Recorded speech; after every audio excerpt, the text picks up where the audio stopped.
इसका भी नामकरण करना चाहिए। तो बड़े बड़े विद्वानों को बुलाया, विद्वानों के माध्यम से नामकरण संस्कार करवाना चाहा, पर बीच में धुंधली आ गई।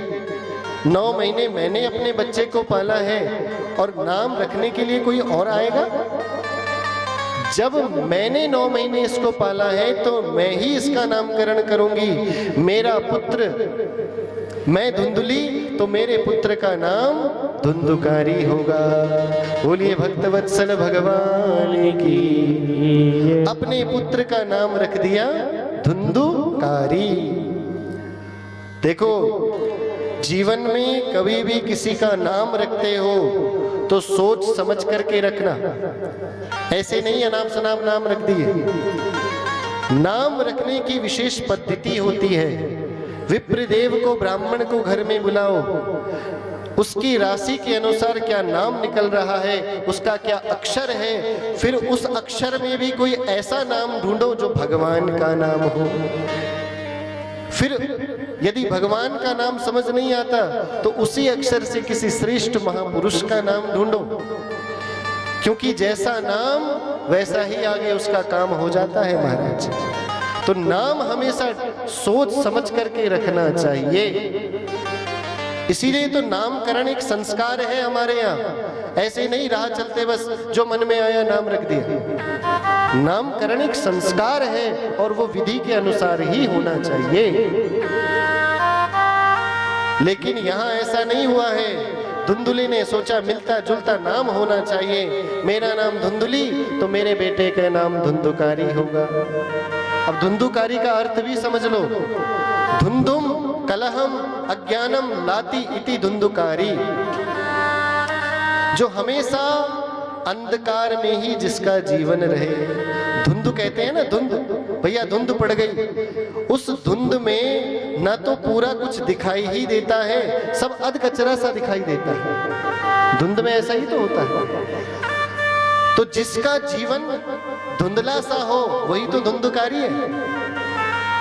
ऐसा धुंधला सा नाम उसका रखा है महाराज। और धीरे धीरे नाम के अनुसार ही उसका जीवन बनने लगा। गोकर्ण जी महाराज भी बड़े हुए हैं और धुंधुकारी भी बड़ा हो रहा है, लेकिन दोनों में क्या अंतर है?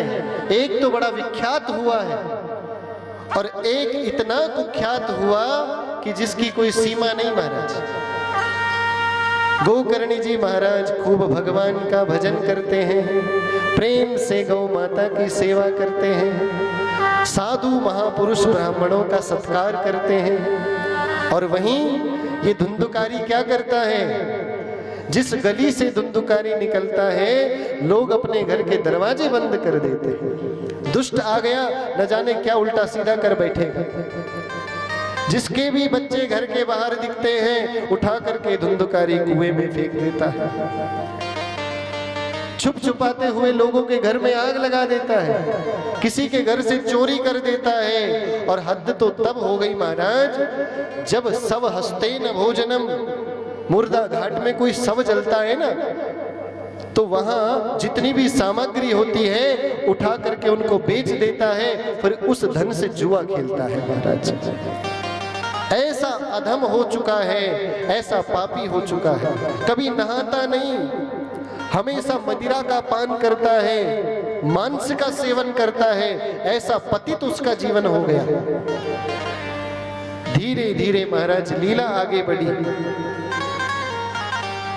सूत जी महाराज कहते हैं, राजन इस प्रकार से क्या होता है, कुछ समय के बाद ये धुंधुकारी इतना अत्याचारी हो गया कि जब इसको कहीं से धन नहीं मिला तो अपने घर से चोरी करने लगा।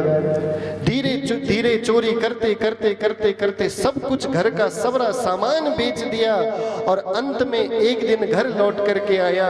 अपने माँ को, अपने पिता को इतनी मार लगाई है कि आज वही पिता जो एक दिन अपने पुत्र न होने पर रो रहा था, आज इसलिए रो रहा है कि मेरा पुत्र क्यों है। मार करके चला गया। अब घर की सीढ़ियों पर बैठ करके आत्मदेव पंडित जी रो रहे हैं। एक दिन वो था